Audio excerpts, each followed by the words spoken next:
तो नमस्कार दोस्तों, स्वागत है मेरे एक नए वीडियो में। दोस्तों आज का मेरा ये वीडियो दिल्ली के जितने भी विकलांग मेरे भाई बहन हैं उन लोग के लिए बहुत ही ज्यादा खास होने वाला है। दोस्तों मैं बता दूं, विकलांग भाई बहनों के साथ साथ वृद्ध और विधवा पेंशन लाभार्थी भी बहुत ज्यादा परेशान है। देखिए दोस्तों, मैं बता दूं कि उनका जो पैसा है वो नहीं आ रहा है और 2 महीने का इंतजार, मार्च अप्रैल का पैसा कई लोग का पेंडिंग है।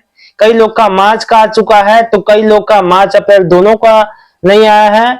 और कई लोग का तो देखिए, अब जो मई का महीना भी शुरू हो गया है तो मई का महीने का भी पेंशन जो है अभी समय पे नहीं आया है। दोस्तों क्या है पूरी बात, मैं आप लोग को पूरा बताऊंगा, हर चीज समझाऊंगा, तो प्लीज वीडियो को एंड तक देखिएगा ताकि आपको सारी बात समझ में आ जाए। दोस्तों पिछले 24 अप्रैल से, जैसा कि मैं अपने पिछले वीडियो में भी आपको बताया था, दोस्तों ये जानकारी देना इसलिए जरूरी है कि कोई भी अगर नया मेरा सब्सक्राइबर देख रहा है तो आपको किसी भी तरह का कंफ्यूजन ना हो। देखिए 24 अप्रैल से दिल्ली वासियों का मार्च अप्रैल का जो पेंडिंग पैसा है वो आना शुरू हो गया है, जो कि 2500 रुपए आया है दोस्तों। और इसके अलावा मैं आपको बता दूं कि अभी 3000 रुपए तक भी नहीं आए हैं, जो कि पूरी उम्मीद है कि जून और जुलाई से, मतलब कि आपका जून से चालू हो जाएगा। जो प्लस आपका 500 रुपए बढ़ के जो विधवा वालों को, 70 प्लस वालों को, और जो आपका विधवा जो विकलांग और जो है मतलब कि विधवा पेंशन जो मतलब कि 500 बढ़ के आनी है, उसका भी अभी नहीं आया है, वो भी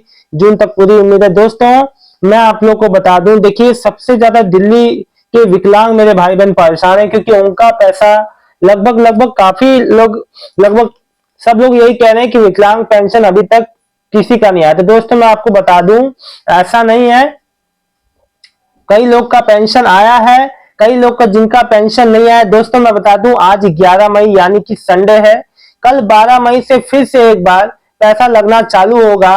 तो आप लोग प्लीज अपने जो है अपने स्टेटस, अकाउंट स्टेटस को चेक करते रहिए दोस्तों। जैसे ही आपको खबर आती है तो मुझे भी तुरंत आप लोग सूचना दीजिएगा।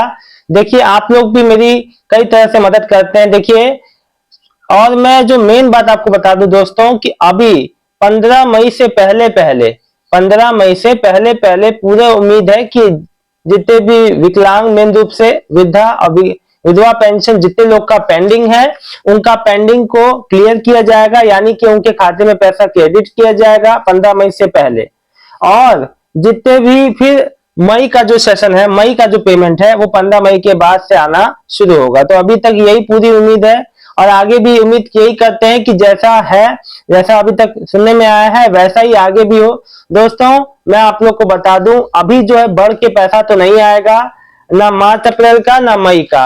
अभी हो सकता है कि पूरी उम्मीद है कि मई तक, सॉरी जून तक आपको जो है बढ़ा हुआ पैसा भी आपको देखने को मिल जाए।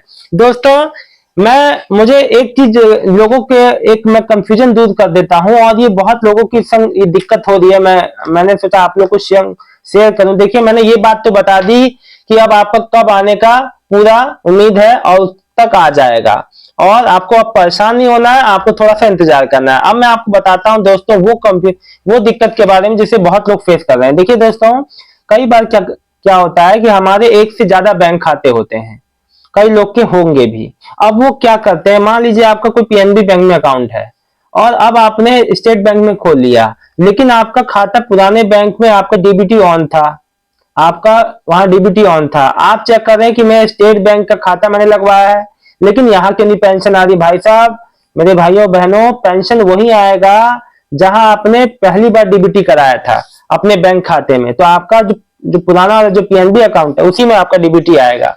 दोस्तों नए वाले में इसलिए नहीं आएगा क्योंकि अभी आपने इसका डीबीटी बंद नहीं कराया और इसमें चालू नहीं कराया। दोस्तों ये आपको करवाना पड़ता है। होता क्या है, देखिए प्रोसेस तो यही है कि आप जो भी लास्ट बैंक में अपना डीबीटी कराते हैं वहां हो जाता है, लेकिन जब हम जो बैंक जाते हैं तो एक हमें वहां दिक्कत का सामना करना पड़ता है। वो लोग कहते हैं कि आप जो पुराने बैंक में जाइए, वहां अपना जो आधार है वहां पे डीसीडिंग कराइए, डीसीडिंग का फॉर्म दीजिए और डीसीडिंग करा के फिर हमारे पास आधार सीडिंग कराइए।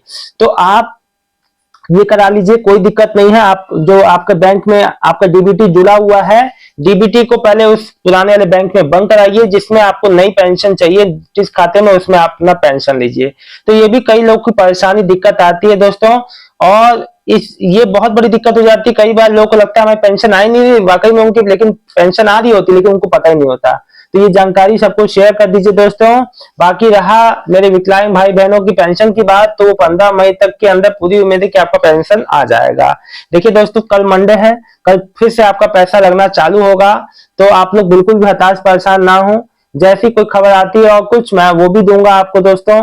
और मैं आपको एक और चीज बता दूं दोस्तों, देखिए कई बार क्या होता है ना कि देखिए आप मतलब कि शादी आपका मान लीजिए मैरिज हो गया, शादी के बाद आपका फादर नेम की जगह हस्बैंड नेम आ जाता है।